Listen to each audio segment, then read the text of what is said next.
My 5-year-old grandson has a less healthy life expectancy than his father.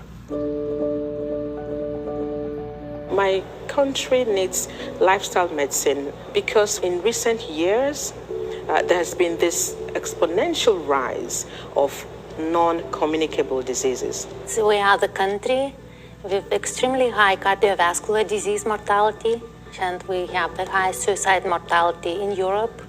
The World Health Organization showed that 71% of all deaths come from chronic diseases, and in the Philippines, it's the same.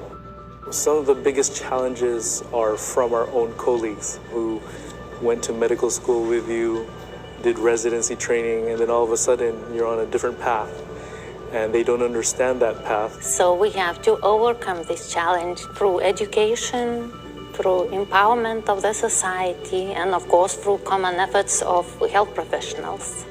Exchanging information, sharing ideas, and also collaborating with institutions and medical schools around the world is extremely important. There is knowledge to be shared. There are partnerships to be made. There are studies to be done together, and Lifestyle Medicine Global Alliance is there to facilitate this process globally. When you first introduce lifestyle medicine in a country that knows nothing about it, it's really nice to have a point of reference. Starting a new movement was a very difficult process, but Lifestyle Medicine Global Alliance and the possibility to cooperate with other societies is very inspiring. The importance of LMGA is it gives a collective voice about the impact of lifestyle-related diseases on the world. We have to really get involved with this and create an environment where people can make healthy behavioral choices. There's no reason why we can't do it globally, not just in our backyard.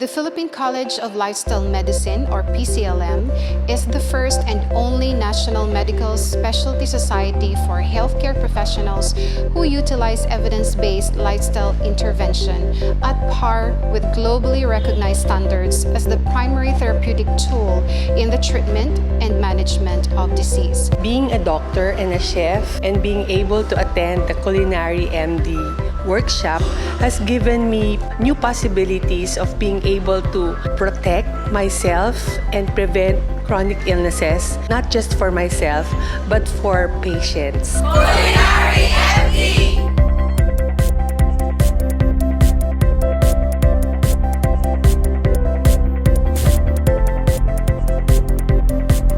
I attended the Physical Activity Science and Prescription Workshop. I took it because I think that exercise is highly relevant in improving our health and preventing diseases.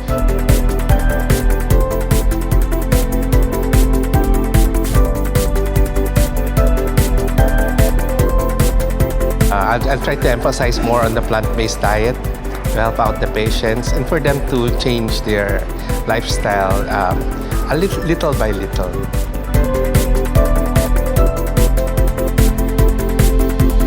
I've been practicing clinical and cosmetic dermatology for 7 years now. It's our specialty to handle skin diseases. So most of the time, we just give, the usual practice is just to give medication. As I've turned vegan 2 years ago, I've learned that that's not enough. We should treat the patient holistically, not just as a symptom, but as a complete system, as a human being.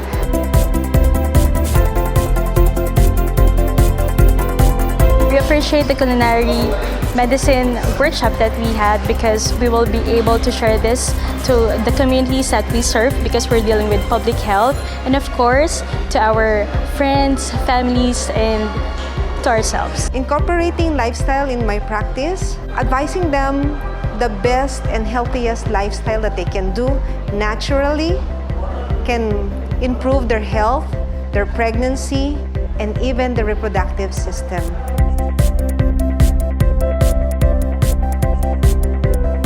lifestyle medicine will help me in my practice as a community health physician. So seeing patients with low resources and getting frustrated when I find out that they have uncontrolled hypertension and diabetes because they're not able to afford their prescriptions, I think we need to go back to the basics. Working on what they eat, how they move, and how they think about their conditions. I also attended the lifestyle medicine coaching. And before I attended it, I was thinking that I could bring good news and good things for my health guests. But I realized that I was the one who received the benefit. We believe that simple walking improves your health, and just 30 minutes of walking a day can reduce your risk of heart disease, improve your blood pressure and your blood sugar, and elevate your mood. We are inviting everyone to join us in Walk with a Doc Philippines. So we have this Walk with a Doc movement every conference of Philippine College of Lifestyle Medicine. I started to join the Walk with a Doc last August 2020 in Cebu City. And I joined also this morning here in Davao. So, inviting everyone to join the Walk with the Doc this coming August 2020 in Iloilo City. So we have different chapters here in the Philippines now. We have in Quezon City, Manila. We also have in Palawan. We have in Antique. We also have in Bacolod, Iloilo, and Zamboanga. So you can really choose which chapter you want to join. Walk with the Doc events are free and open to all. We encourage you to bring your friends and your family.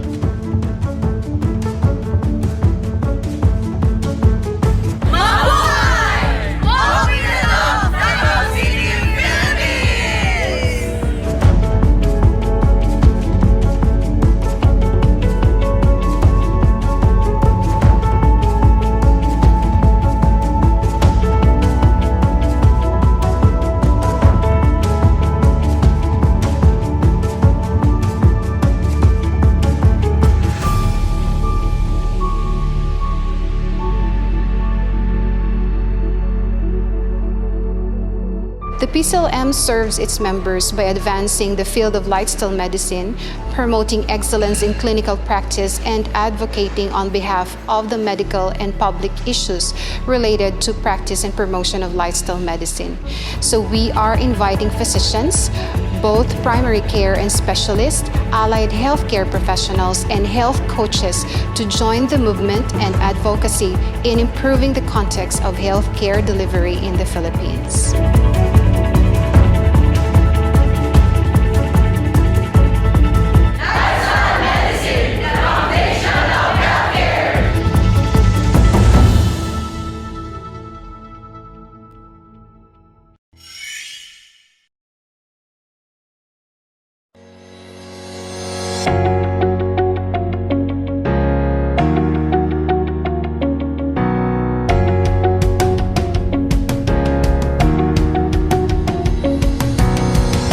Medicine is not a gourmet cooking. It pairs the art of food preparation and the science of medicine. It is the practice of helping patients use nutrition and good cooking habits to restore and maintain health. It's about teaching the why and the how behind low-cost, convenient, health-promoting, and delicious home-cooked meals and healthy eating patterns. Culinary medicine offers a simple approach to understand how food and cooking relate to personal health, behavior, and healthcare goals. It is as much about learning which food reduce inflammation and promote melting of cholesterol plaques in our blood vessels as it is about how to properly slice the onion and cook food with rich flavors and enticing plate preparation. More importantly, culinary medicine offers individuals an opportunity to practice culinary skills and taste new recipes alongside with health education. And all of which is taught in a way that effectively translates to their own home kitchen.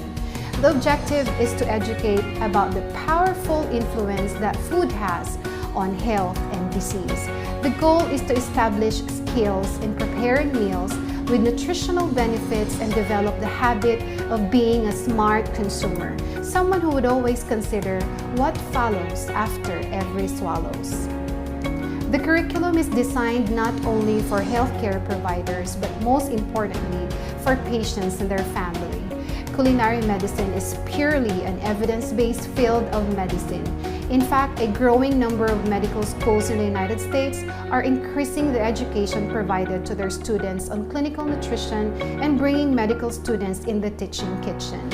As we speak, more and more medical practitioners and lifestyle medicine service providers are seeking the certification in culinary medicine.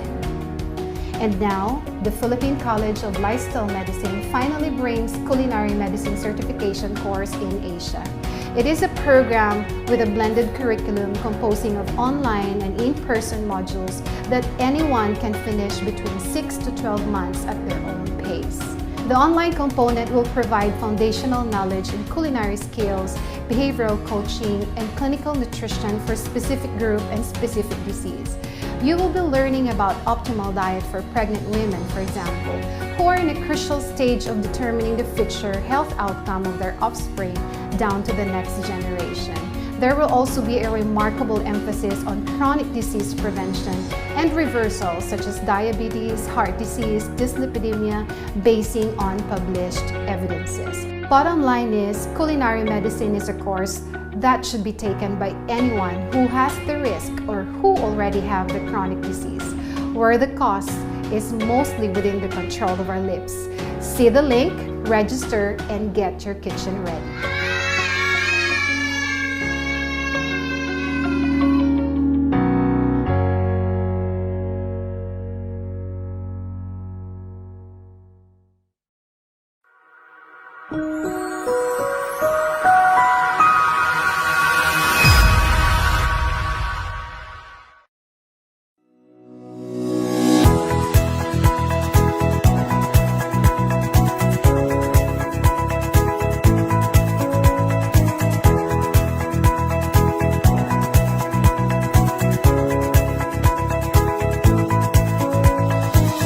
It's our first time to attend the Lifestyle Medicine Conference, and I find it very, very useful as a family medicine practitioner. Finally, we can reverse diabetes. I am so blessed to be a part of this conference. I will really change my diet, plant-based all the way. After this conference, actually we're looking at programs now to make us more equipped. This is a perfect avenue for us to really experience and see firsthand from different specialists. As an administrator, I can influence my hospital, especially with dealing with preventive cardiology. I attended the conference because lifestyle medicine is something we need to learn.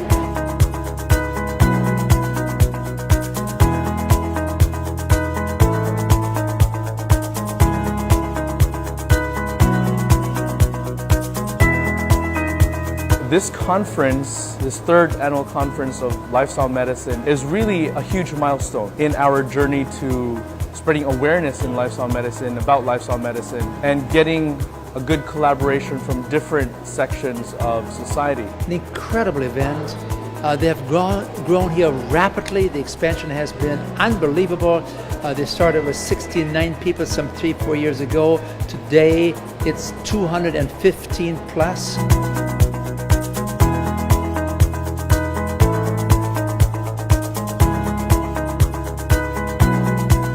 Truly, it is time that all of us here in the Philippines embrace the advocacy of lifestyle medicine, hoping that more doctors and everybody in the medical field will come and join us, and even in the government would join us in this advocacy of ours. It is a privilege to be here talaga na to see more and more doctors are into it in the medical community. They are very open to it. It was actually just a privilege to be invited and be attending this awesome event. So educational, and I was so glad to share my experience of being plant-based family and a mom. An absolutely outstanding event that is turning all the lights on to a brighter future.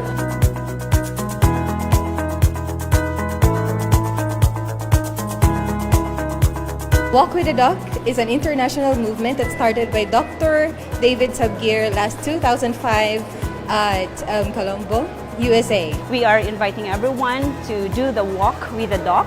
It is an activity where the doctors come together with their patients and do some exercises. So here in Cebu, during the PCLM 2019, during the second day of our conference, we launched it here in Cebu, having its first Walk with a Doc movement. More than 60 walkers early this morning. So we woke up at 5 a.m. We gathered here at the hotel lobby of Cebu Park Lane, and then we went around the park having the 10,000 steps. If you want to join the Walk with a Doc, visit our website at walkwithadoc.org.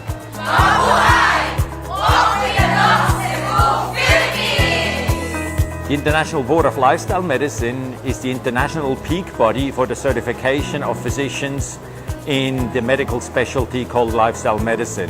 The Philippine College of Lifestyle Medicine is so happy to tell you that lifestyle medicine education is now in the country. Right now, we only have 14 credentialed lifestyle medicine specialists in the country. As we speak, there are about 22 doctors who are now taking the certification exam.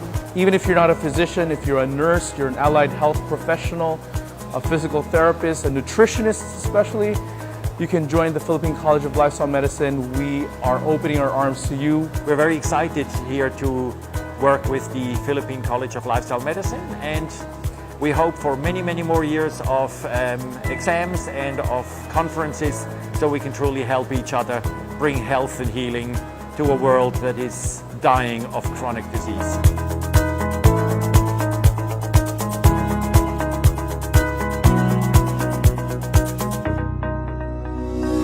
This is a specialty that will give you back your health and set you on the road to a healthy lifestyle. This is the missing plank in building a bridge between the providers of services, the physicians, the medical people, and the patients. Lifestyle medicine is a symbol of hope. Personally, I see it when I explain things to my patients, when I tell them that, look, your heart disease is reversible. All you have to do is make certain simple lifestyle changes, and I hope that this message spreads throughout the medical world, especially here in the Philippines.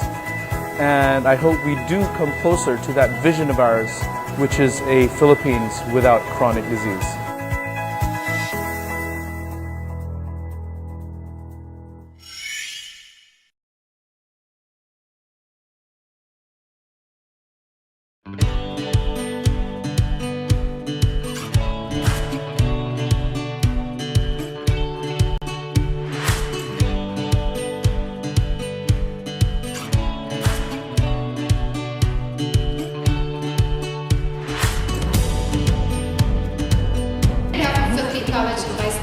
I'd like to thank you for coming over. So we're all here to learn more about lifestyle medicine clinical processes. We really hope that you would enjoy and you would have a lot of learning for the entire day.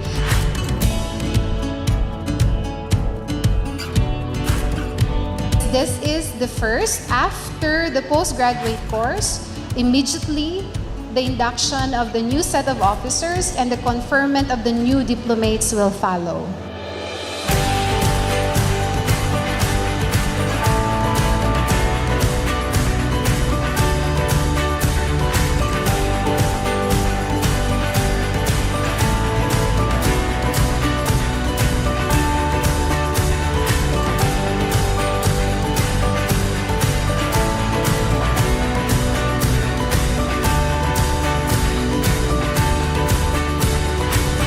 Lifestyle medicine really changed my perspective of health and medicine.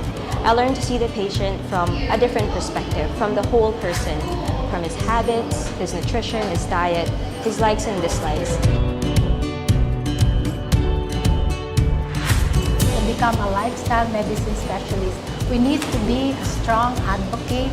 We need to be able to help our patients draw their attention not just to the acute treatment, but also to help them how they can live a healthy life. My joining the lifestyle medicine advocacy has been my personal journey for myself, and in the process it has also changed my way or outlook in addressing medical issues. I think this is the future of health and medicine for all of us, and this is something that we should actively pursue.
Lifestyle Medicine for COVID-19 and NCD Care, a wake-up call. Amazing how we can get ourselves up to date with the trends and most important information that applies in our time and current situation. Small pocket increments of workout, once they build on you every day, actually did some change. 25 and her BMI decreased to 24.5, which is already normal. You know, diabetes remission, in diabetes remission, nutrition and physical activity are really partners. We in the front lines also need to be equipped with knowledge and skills that will most benefit not only our patients, but our own families and the whole Filipino nation. Let's get it, Philippines! If you now tip the balance, you give more attention to prevention that is less costly. But I really like the concept that we as healthcare providers are here not only to prescribe medicine to our patient, but to help them recover from their conditions. And as lifestyle medicine is able to address those underlying causes, then it is able to achieve outcomes that are so much better than conventional approaches in healthcare, including medications. And also, of course, it helps us avoid adverse side effects and costs of medications and other treatments. We incorporate it with lifestyle intervention, and this patient is so blessed because the stones eventually passed through, so the jaundice resolved. Because it turns out that foods influence our hormones, and hormones affect every aspect of health, and that gives us power that we didn't realize that we had. Now, this one is the algorithm for type 2 diabetes management. For pre-diabetes, you can see there that lifestyle therapy is right on top. So therefore, these kinds of interventions should be taught early on, especially in primary education, because that's where you develop your habits. We are hoping that teachers will use this as a manual. You can rest assured that the Philippine Medical Association and all the medical societies under its banner will be there to support you in your endeavors and advocacies.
Today, I'm tasked to discuss about lifestyle medicine in academic, clinical, and hospital concept. Now, before I go ahead, I want to show you some videos just to give you a glimpse of what lifestyle medicine is all about. I'm sure that not all of you are familiar with lifestyle medicine, and to some of you, it may be new, and this might be the first time you heard about it. So please watch this video.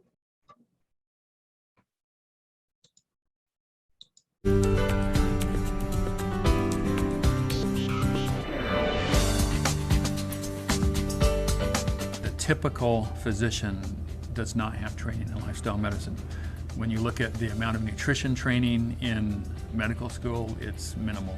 The amount of nutrition training in continuing medical education is minimal. With lifestyle medicine, what we're asking is to really increase the emphasis in the use of these lifestyle approaches, and in many cases, think about that first, try that first before we go on to medication and surgeries. I think lifestyle medicine does sound interesting and promising. It's a new term, but I think people have actually been working on these issues for a long time. It's just a new way of looking at it and a new way of integrating it. We have been tremendously focused on treatment, not enough on prevention, not enough on lifestyle modification. At some level, we knew that that was the right thing to do, but really didn't have the tools for it. Lifestyle changes form the foundation of the treatment of any chronic medical problem like diabetes, hypertension, hyperlipidemia, but I think I am not alone in that I don't really know what that means specifically, and so I wanted to come and learn more about how to be more detailed and specific when I recommend those changes to patients. Well, I'm a preventive medicine physician in the Army, and I'm a member of the American College of Preventive Medicine, and I saw the information on their website about lifestyle medicine and thought it looked interesting, so I looked into it. Well, I work at MD Anderson Cancer Center, and we help our survivors and our patients make lifestyle choices so they can reduce their risk of cancer, reduce their risk of recurrence, as well as a new cancer. So this is very applicable directly to my work.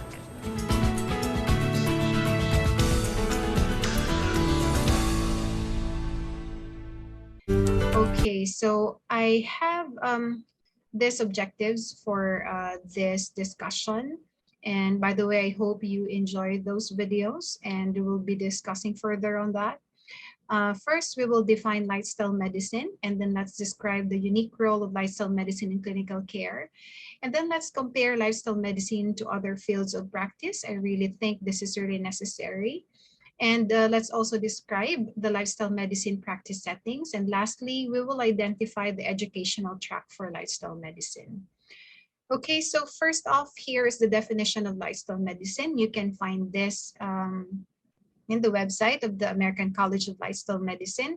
And this is the same definition that the Philippine College of Lifestyle Medicine is adopting. So basically, it is a lifestyle medicine practice, which is evidence-based, utilizing lifestyle therapeutic approaches, such as predominantly whole food, plant-based diet, regular physical activity, adequate sleep, stress management, avoidance of risky substance use, and other non-drug modalities to prevent, treat, and oftentimes reverse the lifestyle-related chronic disease. So in fact, there is a comprehensive approach in terms of utilizing lifestyle medicine, in terms of treating and reversing conditions that are lifestyle-related. So with regards to the unique role of lifestyle medicine, we know that it focuses on a defined set of lifestyle elements. So we have introduced to you the pillars of lifestyle medicine. And for the on-demand sessions for today, we have one block that will really talk about the pillars of lifestyle medicine. So please go over our conference website so that you can join those sessions. Next here is it applies to every practice and every patient. So basically, with regards to chronic conditions, we know that in the practice guidelines, lifestyle therapy is right there, lifestyle modification is right there. It's not only applicable to adults and geriatrics, this is also applicable to children. So yes, lifestyle medicine physician also receive patients referred from pediatricians, and we also receive patients referred by OBGYN and other specialists and other specialists. Of course, it emphasizes the use of collaborative care and health care team model. So like I said, we always receive referral from different specialists. Like most of the time we receive referral from internists, cardiologists, pulmonologists, pediatricians, and also OBGYN for lifestyle program for their patients. And we say this is a collaborative care and team model because we work with other allied health professionals as well, not only with specialists or medical specialists, but with allied health professionals like nutrition and dietitians. We also work with health coaches, specifically lifestyle medicine coaches, in order for us to provide the intensive lifestyle medicine intervention to our patients. Okay, so here let's have a review where you can find lifestyle medicine. Looking at the clinical practice guidelines for different types of diseases. Now this one is coming from the American Heart Association and the American College of Cardiology. Looking at the important risk factors for heart failure, we know that these are the things that we needed to put attention to. It's hypertension, diabetes, metabolic syndrome, and atherosclerotic diseases. So here you can also see that the World Health Organization has identified a modifiable risk factors for these types of diseases. And this we say is modifiable. So that means we can do something about it. And when we can modify them, that means we can reduce the probability of disease. So the World Health Organization has prioritized the following, including physical inactivity, tobacco use, alcohol use, and of course, unhealthy diets. Now for the newest International Society of Hypertension practice guideline, we can see here that regardless of the grade of hypertension, whether it be grade 1 or grade 2, the initial management right there on top, you can see is lifestyle advice. So say you diagnose a patient with hypertension, this may be grade 1 or grade 2 hypertension. For grade 1 hypertension, you start off with lifestyle intervention. For grade 2 hypertension, we start with lifestyle intervention. So in the Philippines, we do not specify grade 1 or grade 2 hypertension, but regardless of the level of the blood pressure of our patient, we start off with lifestyle intervention. Now, this one is the comprehensive guideline or algorithm for the treatment and management of diabetes. So here for pre-diabetes, you can see their top of the line is lifestyle therapy, including medically assisted weight loss. Not only for pre-diabetes, because we know very well that pre-diabetes is reversible. And so providing specific and intensive lifestyle therapy to patient can really help them reverse their condition. Now for glycemic control algorithm for patients already diagnosed with full-blown diabetes, of course, right there on top, you can still see the lifestyle therapy options. So in fact, as you can see in the spectrum in the management of patients with diabetes in the glycemic control, regardless of the intervention you provide the patient, whether you start off with monotherapy, dual therapy, triple therapy, you have to implement lifestyle therapy together with it. So it is the initial intervention and the maintenance intervention as well. So what are those lifestyle therapy involved in this algorithm? It includes nutrition, basically focusing or emphasizing on plant-based diet, physical activity, sleep, behavioral support, and of course, smoking cessation. Now, how about metabolic syndrome? So with metabolic syndrome, it's just the same thing. We're dealing with lifestyle factors, including physical inactivity and also atherogenic diet that we have to prevent. So in fact, when we talk about the therapeutic goals and recommendations for clinical management of metabolic syndrome, we basically emphasize on atherogenic diet. We talk more about the saturated fat, something that we are not so familiar of. We're talking about the abdominal obesity and of course the physical inactivity of the patient. So like for example, we know that in metabolic syndrome, we also manage the risk for atherosclerotic cardiovascular disease. So we wanted to lower the lipid level of our patient. So regardless of the goals in the therapy, whether this patient is low risk, moderate risk, moderately high risk patient, or high risk patient, the first intervention we provide and the mainstay intervention is still lifestyle therapy. Now here is the algorithm for atherosclerotic cardiovascular disease. You can see right there on top is the emphasis to the adherence on healthy lifestyle. Now, with the summary of the American Heart Association guideline for atherosclerotic cardiovascular disease, I like this so much because this is looking at the whole person. So they are now comprehensively talking about lifestyle changes in managing patients with heart disease and preventing atherosclerotic cardiovascular disease. So you're not only treating the patient's heart disease here, you're not only dealing with atherosclerotic cardiovascular disease, but you're looking at the patient who has the disease. So you're looking at risk factors, the causation of the disease, so that we can manage them effectively. Now, regarding the guideline, you will see here that diet or nutrition actually has COR1. So what do we mean by class of recommendation 1? It says it should be performed or it should be administered. So having that classification in the guidelines, that means we should implement this in the care of our patient. And this is one of the modalities, and this is one of the intervention that we always mislook in the clinical practice.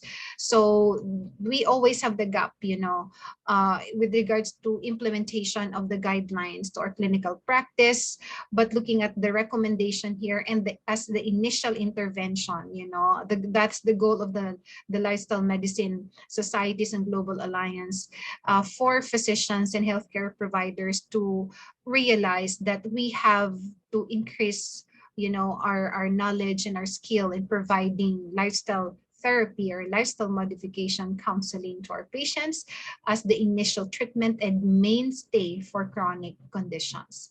Okay, so having that said, I really have to quickly discuss on lifestyle medicine and other fields and how do we compare them, because it's really necessary for us to understand what lifestyle medicine is not, and so that we will not be misled in these kinds of practices. Okay, so when we say preventive medicine, it's totally different from lifestyle medicine, but in fact, lifestyle medicine came out from the preventive college, American College of Preventive Medicine. So, but they are more focused on immunization and screening. So they do not deal more on the patients who already have the disease, like what Dr. Collins has already said earlier on the video that I showed you. Functional medicine is addressing specific cellular metabolism dysfunction. So they deal mostly on specific supplements and active constituents of certain plant, for example, or certain food, and then they would provide that to patient in a form of a pill. So, and the integrative medicine is a conventional approach combined with the utilization of herbs and supplements. Now, please don't be confused, because there are many doctors who are practicing both integrative medicine, conventional medicine, and other specialties. So if you are a doctor who has training in functional medicine, you have training in complementary and alternative medicine, then you may want to integrate your training into your conventional practice, and that is called integrative medicine. And now the same doctors are joining the lifestyle medicine movement, and so they have certification in lifestyle medicine as well. So now they are combining many types of modalities in their practice. Okay, so just for us to identify and to know these types of different modalities. Mind and body medicine deal more on yoga and meditation, and I'm sure you're familiar with that. And of course, lifestyle medicine deals on lifestyle choices. Okay, so it's all lifestyle modification, including whole foods, plant-based, whole foods and plant-based diet, physical activity, stress reduction, so on and so forth. And of course, when we say complementary and alternative medicine, so this is supplements and herb preparation used with the medicine or in place of the standard therapies. So I hope this is clear to everyone. Now, our next objective is to describe the lifestyle medicine practice setting. Where do you see lifestyle medicine practice? Where is it integrated, and how is it implemented? So, of course, the lifestyle medicine offers a spectrum of intervention intensity based on the conditions treated, from primary prevention to palliative care in a wide array of settings. So you can just imagine that it's not only family medicine who are going to be interested in lifestyle medicine. It's not only internal medicine here, but all the rest of specialists may integrate lifestyle medicine in their practice. And let me say, it's not only physicians who will be interested in integrating lifestyle medicine, but the allied health professionals as well, the public health sectors, and of course, the health coaches. So lifestyle medicine can be implemented in an outpatient setup. So this is outpatient primary care setting with individual visits that emphasizes on lifestyle medicine. So this is what lifestyle medicine physicians are doing in the country, in the Philippines now, and in the US and other parts of the globe. So we have our clinical setup with outpatient primary care utilizing lifestyle medicine.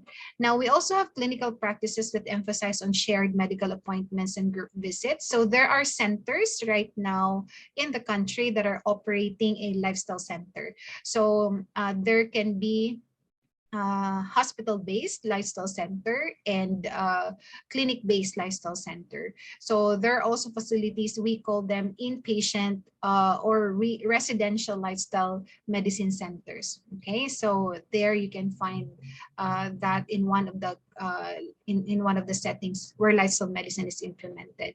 Now, we also have concierge practices that focuses on lifestyle medicine, more on a corporate setup. As you can see, some of our speakers, as they are being introduced, you will notice that they are affiliated with many different companies where they provide lifestyle medicine care.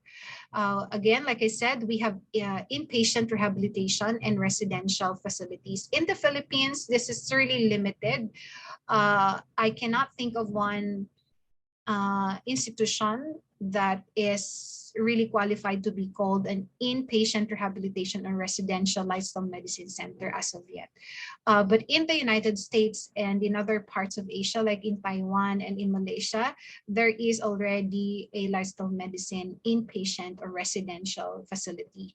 But in the US, there's a lot of centers that you can actually search, and maybe if you want to have immersion program with them, because they're also offering that kind of educational program. And of course, telemedicine is included in lifestyle medicine practice setting. So these are just some of the examples of the intervention or programs that are provided in different hospitals and facilities in the US and other parts of the world.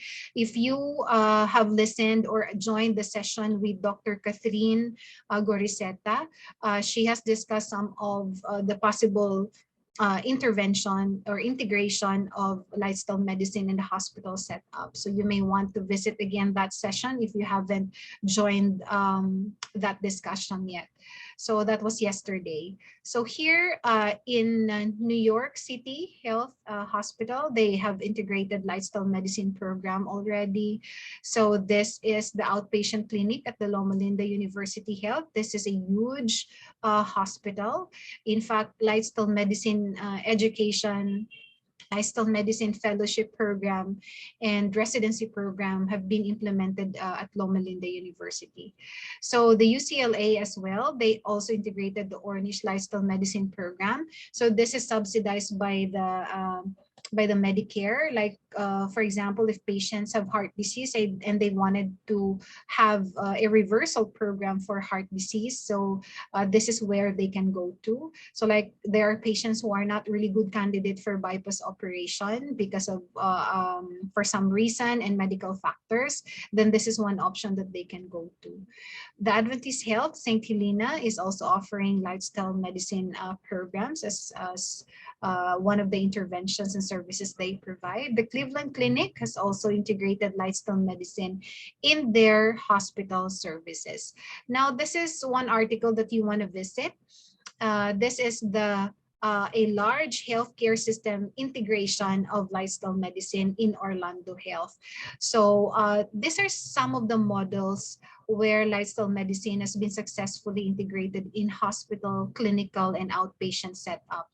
So in the Philippines, these are the lifestyle medicine pioneers. Of course, we have the support of the Lifestyle Medicine Global Alliance. It was the American College of Lifestyle Medicine who inspired all sister organizations around the globe to start up the lifestyle medicine movement in each of their countries. In the Philippines, we have the Remnant Institute Incorporated, which is a Center for Lifestyle Medicine and Education. It was established in year 2004. And initially, it has started with providing services mostly for holistic care for the patient. And then eventually, it has transformed and evolved into a lifestyle medicine center when lifestyle medicine came in the Philippines already. And of course, we have the Adventist Medical Center. So there are many centers of the Adventist medical group that are already operating a lifestyle center. So one is in Bacolod, another one is in Manila, and we also have one in Hingoog and other places in the Philippines. And then we also have the Four Leaf Lifestyle Medical Group. This is our group of doctors around the Philippines who are practicing lifestyle medicine, whether in corporate setup or clinical setup or for individual visits. We also have the Plated Prescription. This is an online lifestyle medicine program that is being offered primarily through virtual setup, telemedicine. And we also have the Culinary MD. Basically, Culinary MD provides education and certification for health coaches and physicians who are focusing more on cooking and nutrition counseling. Okay. So here in this paper, you will see that there is really a need for physicians to offer counseling, and health behavior advice to patients. However, you will see that only 36% of obese patients are advised to lose weight during our regular exams, and only 52% of patients who already have obesity-related comorbidities are advised to lose weight. And ironically, you will also realize that even if we see the comorbidities of the patient, we may want to advise and put out counseling there, but we do not know how. We just don't know how to start. And of course, when you do not know how to start, you wouldn't really know how to sustain it, right? So there is this gap in medical education, and so that this skill wasn't able to flourish in the medical setup. Now there are so many barriers into counseling, but these are the known ones, and I'm sure you will agree with me. There is always lack of time. So like, for example, if you're a cardiologist and you have a long queue outside of your clinic, I just don't think you can give 15 minutes to 20 minutes advice to your patient in terms of lifestyle modification, because you have many patients waiting. And even if you do so, you may be good at providing this counseling for the first 3 or 4 patients, but in the next patients, I don't think you will effectively repeat the same thing. Okay, so repeating things is really taxing as well. Another thing is the reimbursement issue, because most of the time, in the Philippines in particular, whenever a patient would go for a lifestyle program, this is always out of the pocket. There are other insurances that are covering lifestyle intervention, but not everything, not everyone. But we're looking at how the universal healthcare will be able, to set up more on the health promotion aspect where lifestyle medicine can come in. And here, more importantly, there is insufficient confidence. And insufficient confidence comes because of the insufficient knowledge. So if you do not know how to perform it, you do not know the theory behind it, you do not know the studies backing up, these types of modalities, then of course you wouldn't be able to develop your skill. So, and all of this may contribute to insufficient confidence. So there may be other barriers to counseling, but these are some of the most identified barriers that we are facing right now. So of course, patients always note that counseling has significant effect of their understanding, and they are being motivated to embark on the certain behavioral change, but physicians often provide insufficient guidance. And that is one of the goal of the Philippine College of Lifestyle Medicine, which is to provide and fill in this gap. So the PCLM, let me introduce Philippine College of Lifestyle Medicine to those who are new to us, and thank you for joining us again. PCLM is the first national medical society for healthcare professionals who utilize lifestyle interventions as the primary therapeutic tool in the treatment and management of disease. So the PCLM provides or serves its members by advancing the field of lifestyle medicine, promoting excellence in clinical practice, and advocating on behalf of medical and public policy issues related to the practice and promotion of lifestyle medicine. Now, there are many institutions who are offering lifestyle medicine education, mostly in the United States, also in Europe, also in Australasia. And in Asia, it's only the Philippines that is far advanced in terms of providing lifestyle medicine education and also in terms of lifestyle medicine practice. Of course, we have the Asian Lifestyle Medicine Council. We also have the Lifestyle Medicine Global Alliance.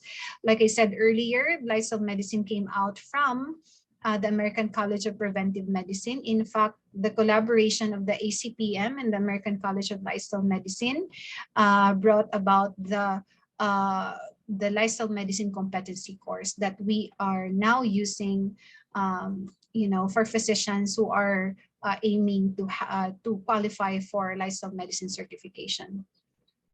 We also have the Institute of Lifestyle Medicine. This is at the Harvard Medical School. They provide lifestyle medicine education for medical students and for allied health professionals as well. Now, in the Philippines, this is for the PCLM. We have the Education Committee that was established in 2018, and we have the following projects. So we already started providing lifestyle medicine master's degree under the Adventist University of the Philippines. So this is public health, master's in public health, majoring in lifestyle medicine. We actually had the first set of graduates already, and we have a batch coming up who will be graduating next semester. So we also are working at lifestyle medicine practice-based fellowship training, and this is with the Philippine Academy of Family Physicians. So cross fingers, we're really looking forward to do this in 2022, and hopefully we can go forward and have this, and so that we can offer this to family medicine diplomates who are interested to go for lifestyle medicine training. And we also have elective courses that we integrate. Example is culinary medicine, and which is now integrated into medical education, and of course interprofessional education like nutrition and dietetics. So we started providing this elective courses at the Adventist University of the Philippines, and also other universities are already talking to us because they wanted to integrate this same courses. We also have physical activity science and prescription and lifestyle medicine coaching. Now, these are the accreditation projects of the Philippine College of Lifestyle Medicine. We are aiming to have an affiliate category as an accreditation under the Philippine Medical Association. So we are working our application as affiliate medical society of the Philippine Medical Association. That's why we always have the support of the Philippine Medical Association President, Dr. Benny Atienza. Thank you so much, sir. And we are also working on, like I said, as a subspecialty society under the Philippine Academy of Family Physicians. Now, a sister organization that will come out from the Philippine College of Lifestyle Medicine, and this time this will be a group of exclusively family medicine physicians, because they will be the one who will be working out to establish a subspecialty in lifestyle medicine. Now, talking about the lifestyle medicine certification and of course education, there are qualifiers, and requisites to comply for you to be able to qualify for the lifestyle medicine certification. You may want to visit our website and see details about it, or you may send us email if you're interested. So this time, since lifestyle medicine education and certification is just beginning in the Philippines, so the requisites are not that stringent as of yet, but it may evolve in the next coming years. So we already had the 4th exam last year. That was August of 2020. Initially, it was planned to be conducted here in Iloilo City, but it turned out to be online because of the pandemic restriction. So the 5th examination in the Philippines will be offered in November, beginning in November 2021, and it will be delivered online as well with the Prometrics, with online proctoring as well. So as of the moment, we have 86 certified lifestyle medicine physicians. We have 2 lifestyle medicine specialists, and we have 3 lifestyle medicine certified professionals. So for those of you who are joining us, if you're interested to join the group and to become one of the pioneers in lifestyle medicine in the Philippines, just go ahead and let us know. Send us email or send us message so we can help you with this. Okay, so we also integrated lifestyle medicine in the medical curriculum, beginning with the Adventist University of the Philippines. So this is in fact the first university in Asia that has integrated 18 credit hours of lifestyle medicine competencies in the medical curriculum.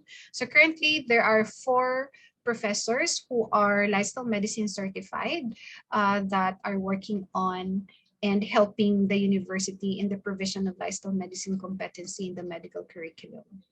Now, we also integrated lifestyle medicine. Like I said, we already have Master of Public Health major in lifestyle medicine in the same university. And we also have the extension centers in Bacolod, the Adventist Medical Center, and of course, Remnant Institute. Okay, so here are the following categories for lifestyle medicine certification. If you are a licensed physician in the Philippines, then you can qualify for lifestyle medicine certification exam.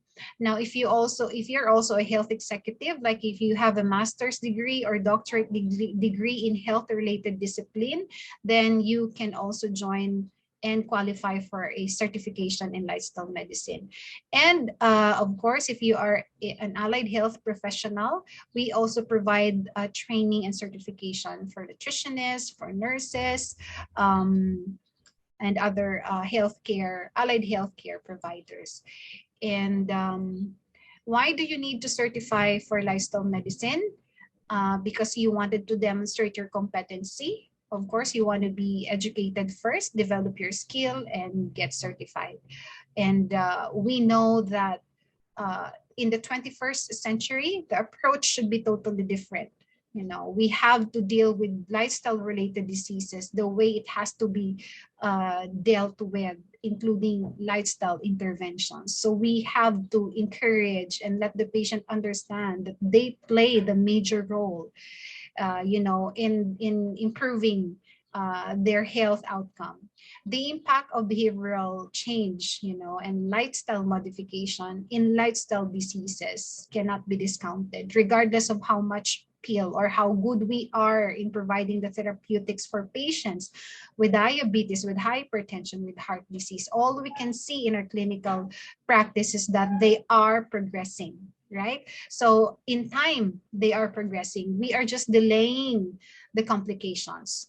And our goal here is not to delay the complications. Our goal here is not just to manage their hypertension or diabetes, but our goal here is to somehow achieve remission. And if it is at all reversal, then we have to do it by all means.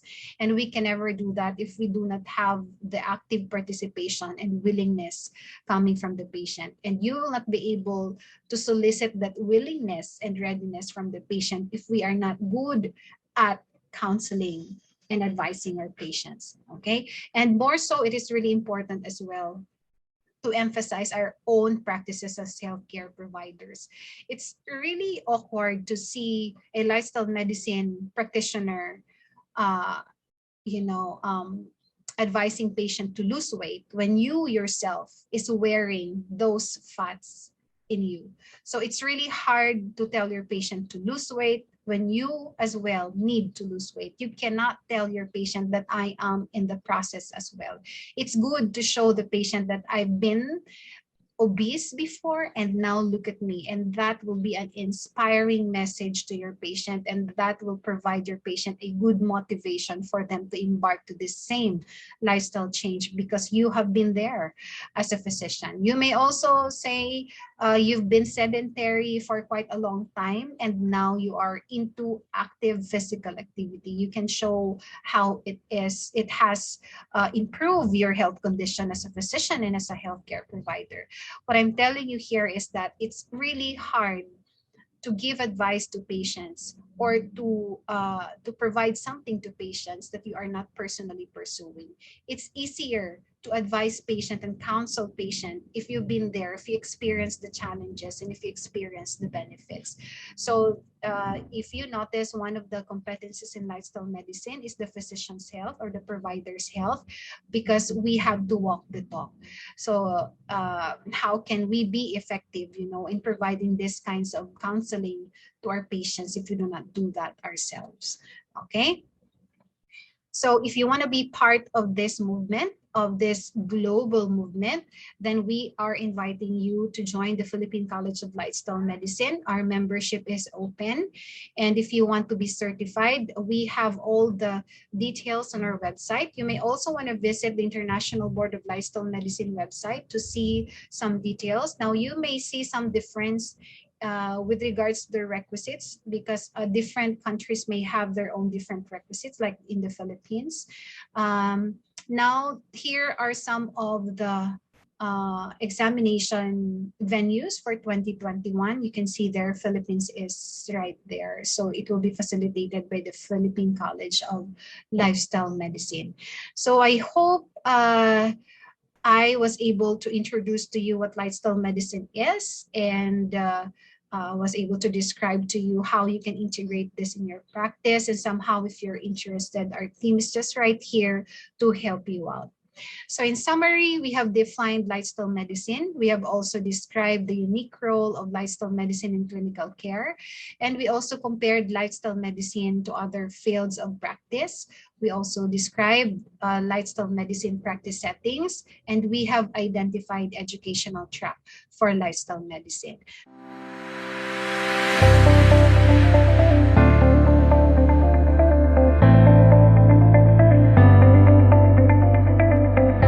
All right, so from the chat box, I can see, actually, this is not a question, but this is John Victor Monkey telling us that she's an RN and an advocate of lifestyle medicine in their hospital. So yes, we also have a training path for lifestyle medicine for allied healthcare professionals. You can send us email for any inquiry, so we can also address them, because you have different categories, and your membership are directed to lifestyle medicine interest group under affiliated medical professionals.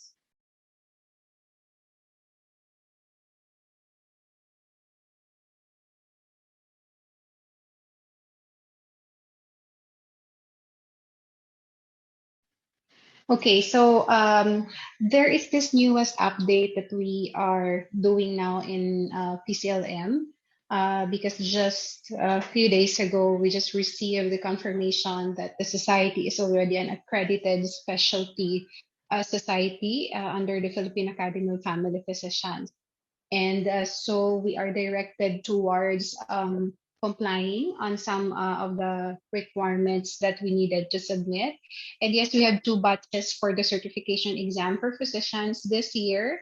We have batch for August, and we have batch for December. Please correct me from the earlier information. I said November, but the International Board of Lifestyle Medicine have moved it to December, because we are looking at doing the examination through the Prometric. If you're not familiar about the Prometric, this is where you also take the USMLE examination if you want to take the board exam, that of the United States, and other international board exams as well. So they are the providers. But the PCLM is also considering a possible in-person examination in December, but this will really depend on the situation, the COVID restrictions that we have. We will see in the next coming months if there will be improvement in terms of these restrictions. Then maybe we can have in-person examination like we usually do in the past years, except for the last 2 years, we're doing it online. So yes, we have 2 batches. First batch is August, and then the next batch is December. So let me just emphasize that this will be the last year that we are implementing this, what do you call this, the requisites, that you can see in our website. Eventually, because next year we have to implement already the 12 months program, 12 months training program for you to qualify for the exam. That's why I'm always saying if you can take the exam this year, then it will be best kasi hindi ka magiging affected on the next updating of the curriculum, which is longer. So this time, the requisites are not that stringent, but although you have to have some maintenance, continuing medical education that's required to maintain the certification every year.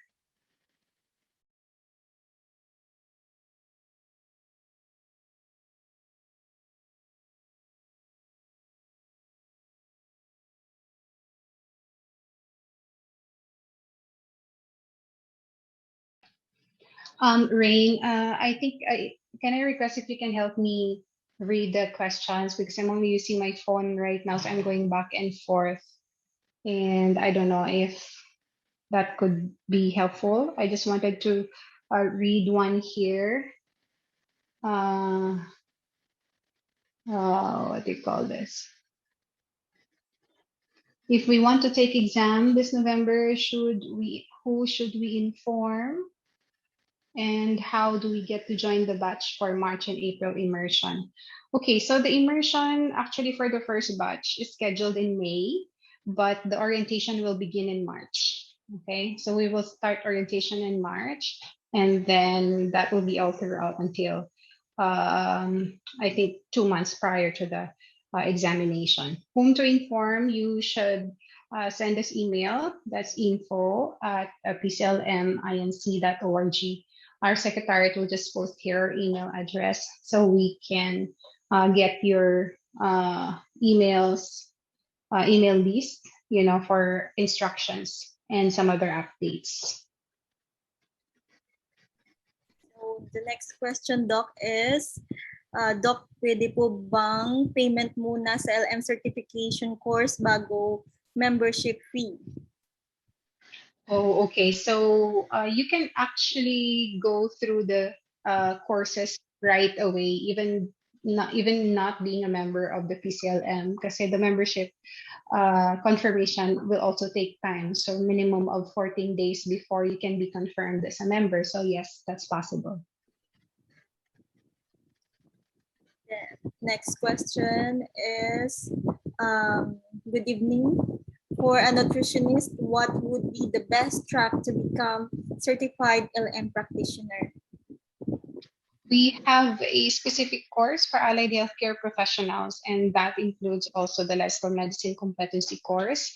So basically, your track is being a lifestyle medicine coach, and the certification also comes from the PCLM, but you will be directed to a sister organization for membership, and that is the Lifestyle Medicine Interest Group for Allied Health Professionals. And then the next question, Doc, is, good evening. Will the certification course, including exam, be purely online? All right. So as of the moment, yes, it is purely online. But the immersion programs, because there are those who wanted to have in-person immersion program, but it really depends on the facility. But because not all facilities right now are offering in-person programs, so most of them are doing it online too. So like the Adventist Medical Center, the lifestyle programs are also implemented online. So yeah, everything now is online and virtually delivered. The preceptorials are also virtually delivered, but the examination, like I said earlier, as of the moment, we can tell it's online, but we're waiting for any progress in the next coming months because we are considering in-person examination for December as well. So you will be updated anyway once we have your email list. And next question, Doc. Hello and good evening. It's all right to ask, go around, how much will the financial investment be when it comes to train or to become lifestyle medicine practitioner? Currently, moonlighting as a doctor, hoping to save up for lifestyle medicine. Thank you very much.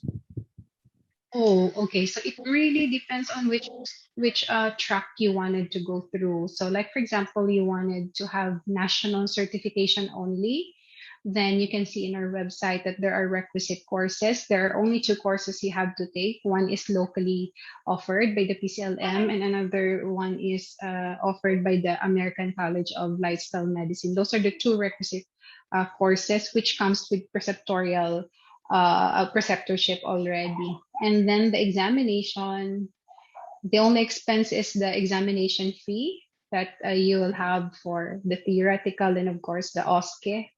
And then it will be another option for you if you wanted to take the International Board of Lifestyle Medicine, which is a bit expensive because this is in US dollars. So it depende sa sa plan mo if you wanted to have just the national affiliation or if you wanted to have the international affiliation, which is practically more expensive, but the requisites are the same. So sayang lang din. Kasi the same yung what do you call this, completion ng requirements. You just have to take another examination. So then the last question, Doc, this is from Mark. Thanks for your informative presentation, Doc. I'm currently working as a dietitian here in Qatar. How can I apply for the certification program? Yeah, it's the same thing. You have to take this opportunity because everything is done online for 2022. I'm not sure about 2023 yet. So yes, the same process for as long as your license is valid for Philippine affiliation. Okay, so I think that's all that we have for tonight. Again, we'd like to thank you for joining us. If you are interested in lifestyle medicine, you can always visit our website and our Facebook page. You may follow us so that you'll be updated because we have many resources that you can actually use and in your practice. If you have any question, you can also send us message in Facebook because our secretariat will be very much willing to attend and help you. So if you don't have any further question, again, thank you so much. Doc, may isa pang question, bro. Oh, okay, sure. I think there's one more question in the chat box. It says here, what is the validity period of the certification? Is a general practitioner qualified for undergoing practitionership, or do you have to specialize in internal medicine or family medicine? Oh, thank you. Thank you. Hindi talaga natin dapat ma-miss yan. Thank you, Bishi. Okay, so the minimum requirement for the certification is a general practitioner.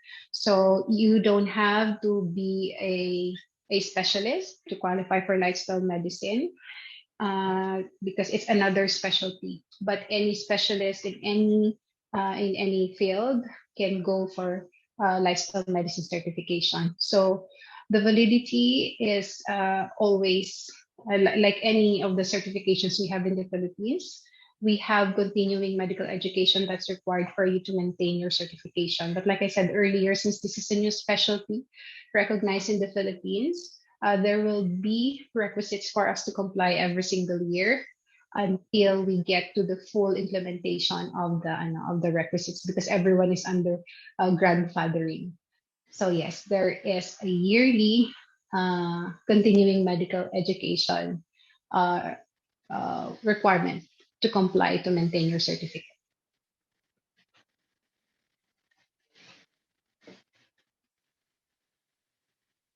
Okay, so I think that was it.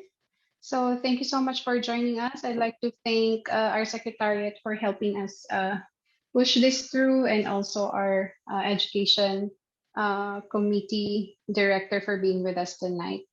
If you don't have any question, maybe you can turn on your video and just say good night and goodbye to everyone. Maraming salamat po.